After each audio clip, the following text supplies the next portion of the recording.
Life Lessons. Today I wanted to talk about being single. Well, first, I want to say that, you know, some people look at being single as a bad thing, and it's not a bad thing at all. Um, I like to give little stories, so I'm going to let you guys know that I've been single now for 3.5 years. And at first, I thought it was terrible because I just wanted to have somebody in my life. I wanted to feel loved and all the good stuff. But now I have a different outlook on being single. I think being single is a great thing, especially when you want to be right with yourself and right with God. Being single is an amazing thing. People shouldn't shy away from being single because when you're single, you get to learn about yourself.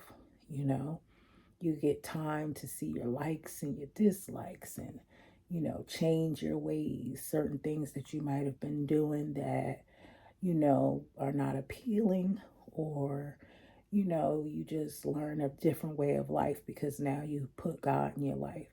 Um, Being single is a blessing. Okay. Yeah, of course, I would like to be in a relationship, but I don't want to rush things because when I am finally in a relationship, I want to be able to say, I'm bringing something into this relationship. I don't want to drain anybody because I'm sad and I'm depressed and I need help on, feeling better in my life and get fit. No, I want to be at my 100% best so that I can give the next person 100% because that's what I'm going to expect from them 100%. So, I want to be the best version of myself when I am ready to entertain a relationship. And I'm still working on myself. It's been 3 years, but I still have work to do. Um, you know, I want my light to shine.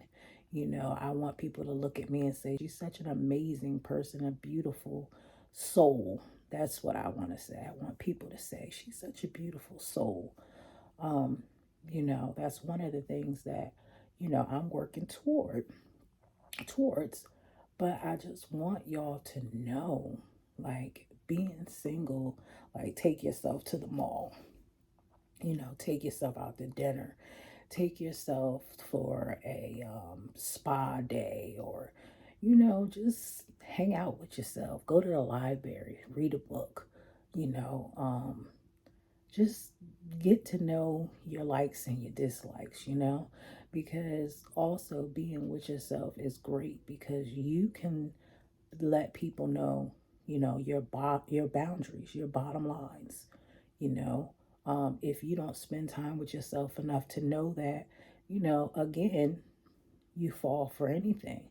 But if you get to know yourself and okay, hey, I don't like, dating somebody who is okay with verbally abusing me, you know? Um, but if you don't take time out for yourself, maybe you didn't know that that was something that you don't want to deal with and you just deal with it just because you're thinking about being in a relationship. So, it's just so many benefits to getting to know yourself, not rushing in relationships, Don't even think about rushing into a relationship. Trust me, once you complete your mission to be the best version of you, it's going to be so many things that you're not even going to stand for. Your bottom line is just going to be your bottom line. And, you're going to be what you want. That's a big thing. If you want a man who works out and he's chiseled up and buff, then you got to be buff and get chiseled. If you want a smart guy, maybe you need to go back to school or start reading or, do something that makes you smart. If you want a loving, kind person, then you have to be a loving, kind person. You know what I mean? So That's why I'm saying rushing into relationships. No. Mm-mm. Be by yourself. Get to know you inside and out. So when you project to the world, you're projecting beauty, beauty from the inside out. Your spirit's good, your soul's good, you know. You love unconditionally, you care about the needs of others, um, you just, it's just a great thing. Like, don't worry so much about, oh, I want a man because I'm lonely. Look at it like this. Do you want to be with a man just so you can have somebody in the bed? But that man could be somebody who despises you. He doesn't like you at all. He could be taking from you, taking your money, taking your time, living in your house just because he don't have nowhere to live. You rather go through things like that than to be by yourself and have peace. I don't want to sleep next to somebody who I don't trust. I don't want to sleep next to somebody who I'm not sure if they would have my back or not, you know. And I'm talking about with your friends, with your family, you gotta keep them bottom lines and you gotta spend time with yourself, like I said, to figure yourself out, because once you figure out what it is that you want, what it is that you bring to the world, what it is that you want out of a relationship, once you learn about God and you see how amazing He is and you strive to be amazing so that when people look at you, they see God.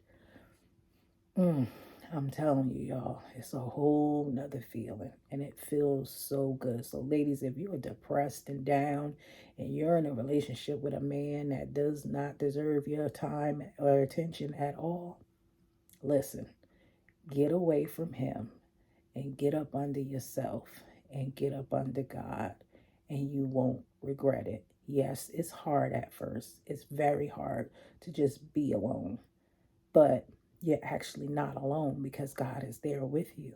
And if you seek Him, like I keep telling you, it's not just praying when you're seeking Him. It's reading the Bible, it's going to church, it's listening to sermons, it's talking with pastors if you have one, it's meditating, it's taking care of yourself. It's all kind of things that you could do to get closer to God. And I'm telling you, just focus on you and God, because once you finally realize what you're not going to accept, and you become a better person and you expect and demand better from others, your life will be totally better. So much better. So much better. So I'm not a life coach or anything like that. I'm just a woman that's been through some things and has her own opinion on how to become a better you. And that's my suggestion for the day. And I will see you next video. Bye.